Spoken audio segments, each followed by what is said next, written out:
basketball guys, we have news. Let's go to more news from the Golden State Warriors, but before that, don't forget to subscribe to the channel and leave your like. The Warriors are having a great start to the season and have an 8-2 record, and the squad is behaving well in adverse moments in away games. A player who came to form part of the rotation is surprising and being highlighted and little by little consolidating his place in the starting team. Warriors surprise the NBA with the bombastic signing of a new top scorer. De'Anthony Melton, showing that he was the Warriors' best signing for this season. De'Anthony Melton made a major two-way impact against the Thunder, staking his claim as a permanent starter for the Warriors. Some of the most impactful basketball of Jonathan Kuminga's career has come since he was moved to the bench. Buddy Hield is an early sixth man of the year contender. The second unit needs Brandon Podziemski's table setting, and Moses Moody has proven he's always ready irrespective of his planned nightly role in the rotation. Extremes of Gary Payton II's unique skill set mean he's most effective facing specific opponents. There's still a possibility the Golden State Warriors eventually revert to rotating in a fifth starter alongside Stephen Curry, Andrew Wiggins, Draymond Green and Tracy Jackson-Davis. 2024-25 continues. If anyone gets a firm grasp on that final starting spot, though, De'Anthony Melton is clearly the betting favorite. Melton spearheaded one of Golden State's finest two-way efforts of the season on Sunday, his palpable energy and two-way playmaking keying the Dubs' 127-116 victory over the Oklahoma City Thunder. Steve Kerr gave the seventh-year veteran his first start in a Warriors uniform at Paycom Center, just one game after he missed 5 straight while managing nagging lower back pain, the same injury that marred his season with the Philadelphia 76ers a year ago. But Melton looked no worse for wear against Oklahoma City, making his impact felt on both ends while staking a seemingly successful claim to be Golden State's fifth and final full-time starter. "I would like for that starting group that was out there tonight, I would like for that group to be our group going forward," Kerr said after the game, per Anthony Slater of The Athletic. What De'Anthony Melton's starting role means for Warriors. Melton was one of Golden State's biggest stories from off-season workouts and training camp. After that back injury limited him to just 38 games last season, the Warriors nabbed Melton on the cheap in free agency for a one-year deal worth the mid-level exception. He showed why that contract was broadly considered a bargain shortly thereafter, with scuttlebutt from informal practices at Chase Center and the season's official tip-off in Hawaii suggesting he was the most likely backcourt starter next to Curry. But Melton's back issue flared up toward the end of the exhibition slate, giving the coaching staff a glimpse of what this team's biggest, most athletic and perhaps most talented lineup can do in a preseason win over the Los Angeles Lakers. Don't count on that quintet starting another game this season. The uneven beginning to Kuminga's fourth NBA go-around straightened out immediately upon his shift to the bench. Thinking bigger, none of Golden State's other options for that last starting slot provide the all-court versatility Melton does at his best.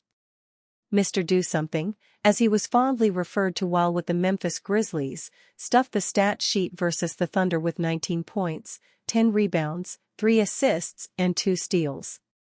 He shot 5 of 8 from three-point range and 4 of 6 at the line, too, giving the Dubs some much-needed offensive juice while doubling as their primary defender on Shai Gilgeous-Alexander, who shot just 6 of 17 from the floor and needed 14 free throws attempts to score 24 points.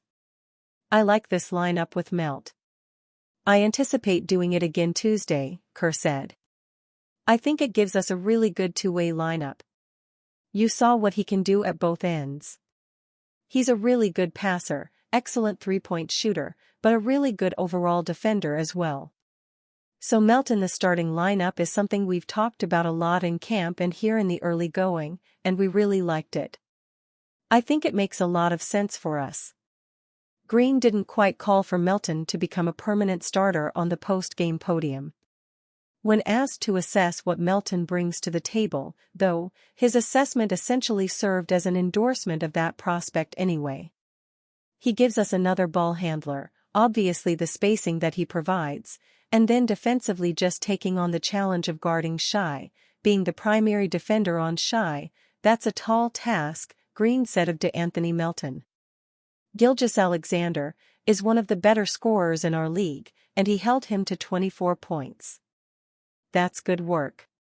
Steph Curry says goodnight to Thunder as Warriors wrap up road trip. Small ball lineup suit the Golden State Warriors just as unique celebrations suit point guard Stephen Curry.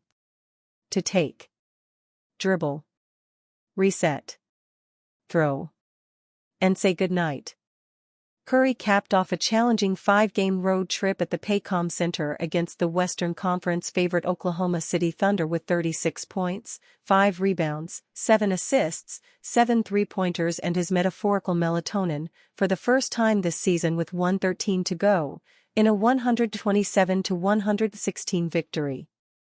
Jonathan Kuminga had 20 points and 5 rebounds for the Warriors, who got 19 points and 10 rebounds from DeAnthony Melton and 18 points, 8 rebounds, 5 assists, and 3 steals ball by Andrew Wiggins.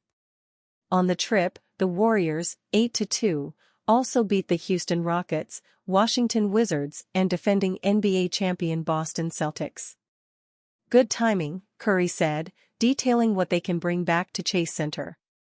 I'm not trying to ride the emotional roller coaster of people declaring who we are as a team too early. It doesn't really matter. It's just winning games and building that identity as you go. I'm not ready for this. Stephen Curry has tough reaction to Klay Thompson question ahead of Klay Thompson's first game versus Warriors.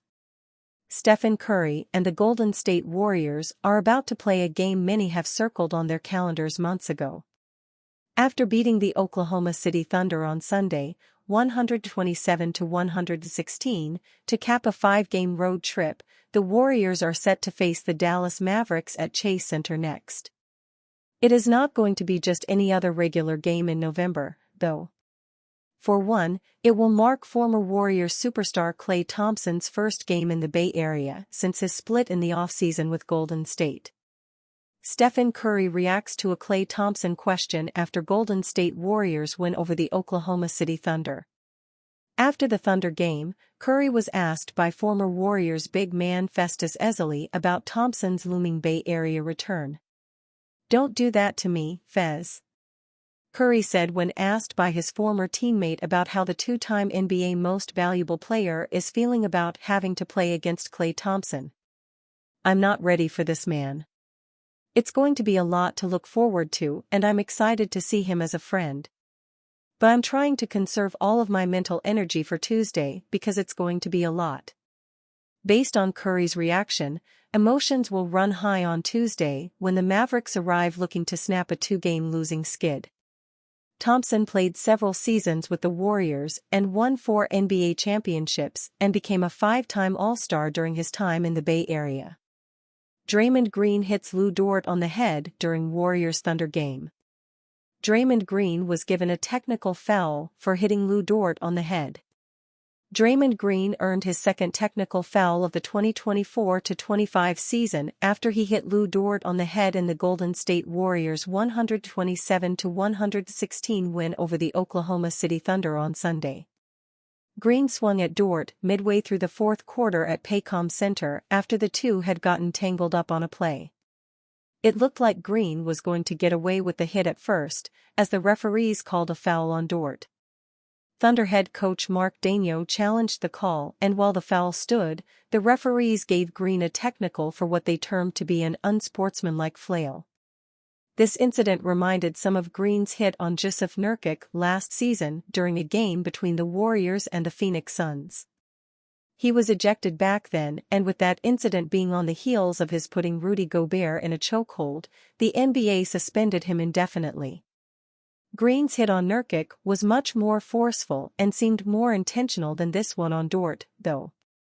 I don't expect the 4-time All-Star to be suspended for this, despite his history of violent conduct, but I am surprised that the officials didn't think that the hit was worthy of a flagrant foul one or even an ejection.